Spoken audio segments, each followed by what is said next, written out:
ये नामुमकिन जबरदस्त काम आप सभी कर रहे हैं, लेकिन अनजाने में। तो सवाल ये है कि आपका कितना हिस्सा आपकी चेतना में आ गया है। अगर आप ध्यान दें तो पाएंगे कि अभी आप अपने 1% हिस्से के बारे में भी चेतन नहीं है।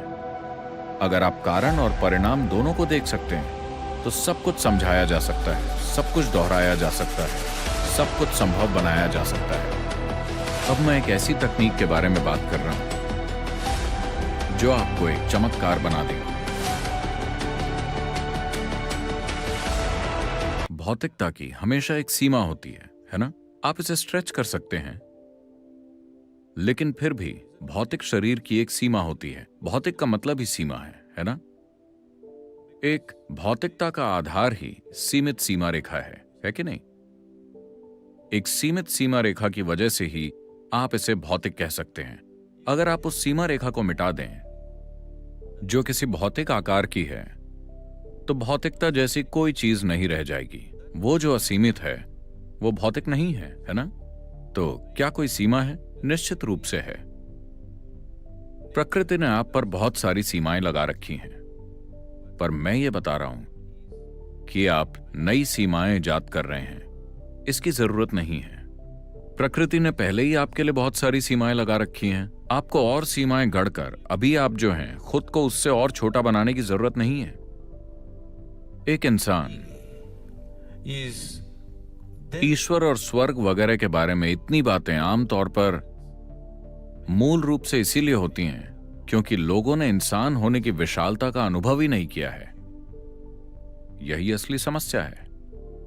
अगर आप इंसान होने की विशालता का अनुभव कर रहे होते तो आप दूसरी चीजों के बारे में ज्यादा बातें नहीं करते। ये अपने आप में जबरदस्त है। ये एक दोपहर में मछली को इंसान बना देता है। क्या ये जबरदस्त नहीं है? लेकिन ये इसे अनजाने में कर रहे हैं। अगर वो चेतना के साथ मछली को इंसान में बदल दें तो ये अद्भुत घटना होगी, है ना? है कि नहीं? ये नामुमकिन जबरदस्त काम आप सभी कर रहे हैं, लेकिन अनजाने में। तो सवाल ये है कि आपका कितना हिस्सा आपकी चेतना में आ गया है। अगर आप ध्यान दें तो पाएंगे कि अभी आप अपने 1% हिस्से के बारे में भी चेतन नहीं है।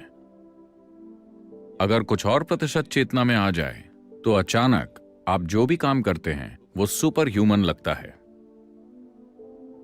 अब मेरे आसपास के लोग हर दिन ऐसी कई चीजें देखते हैं जिन पर वो विश्वास नहीं कर सकते। तो लोग कहते रहते हैं, सदगुरु क्या आप सुपर ह्यूमन हैं? क्या आप एक इंसान हैं? मैं उन्हें याद दिलाता हूं, This is not about being superhuman. This is about realizing being human is super. ये सुपर ह्यूमन बनने के बारे में नहीं है, बल्कि ये समझने के बारे में है कि ह्यूमन होना ही सुपर है। अब मैं आपको एक कहानी सुनाता हूं। एक आदमी में आध्यात्मिक प्यास जाग उठी। उन दिनों जब आध्यात्मिक प्यास जागती थी तो लोग जंगल में चले जाते थे। तो वो जंगल चला गया और उसने बैठकर ध्यान करने के लिए एक अच्छी सी चट्टान ढूंढ ली। वो बैठ गया और फिर उसने देखा कि कुछ ही दूरी पर एक लोमड़ी थी। उसके सामने के दोनों पैर कटे हुए थे। लोमड़ी अपंग थी। शायद किसी शिकारी के जाल में फंसकर उसकी दोनों टांगें कट गई थीं। प्रकृति किसी भी प्रकार की असमर्थता पर दया नहीं दिखाती। असमर्थ लोगों की मदद करना ये काम सिर्फ ये इंसानी समाज की खासियत है। प्रकृति में अगर आप अपना भोजन नहीं जुटा सकते तो आप गए काम से। तो यहां एक लोमड़ी थी जिसके आगे की दोनों टांगें कटी हुई थी, लेकिन दिखने में वो स्वस्थ और हट्टी कट्टी लग रही थी। उसने ये देखा और वो सोचने लगा कि पैरों के बिना ये लोमड़ी अपना काम कैसे चला रही है। फिर वो बैठ गया। उसे ध्यान लगाना था। उसने जाप शुरू किया। ओम ओम ओम कुछ समय तक चलता रहा। जब शाम हुई उसे एक शेर के गुर्राने की आवाज सुनाई दी। जैसे ही उसने गर्र की आवाज सुनी, ओम गायब हो गया और वो एक पेड़ पर चढ़कर बैठ गया। वो ध्यान व्यान सब भूल गया। फिर शेर अपने मुंह में मांस का एक टुकड़ा दबाए आया और वो टुकड़ा उसने उस अपंग लोमड़ी के सामने रख दिया। लोमड़ी ने वो मांस खा लिया और शेर वहां से चला गया। उस आदमी ने सोचा, ओह, ये तो एक दैवी संदेश है। भगवान मुझसे कुछ कहना चाहते हैं। एक अपंग लोमड़ी को एक खूंखार शेर खाना खिला रहा है। यह सबसे बड़ा चमत्कार है। भगवान मुझे कोई संदेश दे रहे हैं। वो संदेश क्या है, क्या है, क्या है? वो ध्यान लगाना पूरी तरह से भूल गया और सोचने लगा कि वो संदेश क्या है। फिर उसने खुद ही अपना एक संदेश बना लिया। उसने कहा, भगवान मुझसे कहना चाहते हैं कि इस चमत्कारी जंगल में एक अपंग लोमड़ी को भी एक खूंखार शेर खाना लाकर देता है। जब ऐसी व्यवस्था है तो मूर्ख, तू तो आध्यात्म के मार्ग में है। तू क्यों खाने के बारे में सोच रहा है? बस एक जगह पर बैठ, खाना तेरे पास आ जाएगा। तो वो बैठ गया। एक दिन, दूसरा दिन, तीसरा दिन, 6, 7. छठवें सातवें दिन तक वो जिंदा रहने के लिए तड़पने लगा। वो हिल भी नहीं पा रहा था, बिल्कुल कमजोर तड़प रहा था। लगभग मरने जैसी हालत थी। उस रास्ते से एक योगी गुजर रहे थे। उन्होंने वो आवाजें सुनी। वो उसके पास आए और पूछा, क्या हुआ, तुम्हारी ये हालत कैसे हो गई? आदमी बोला, ओह महान योगी, मुझे एक दैवी संदेश मिला था। मैंने उसका पालन किया और ऐसा हो गया। योगी ने पूछा, क्या हुआ था? आदमी बोला, वहां उस लोमड़ी को देखिए, देखिए वो कितनी तंदुरुस्त है। रोज एक शेर उसके लिए मांस का एक टुकड़ा लेकर आता है और उसे खिलाता है। आपको नहीं लगता कि यह दैवी संदेश है? बताइए, क्या यह सच में दैवी संदेश है? योगी ने कहा, निश्चित रूप से यह एक दैवी संदेश है, लेकिन तुमने एक दयालु शेर के बजाय एक अपंग लोमड़ी की नकल करना क्यों चुना?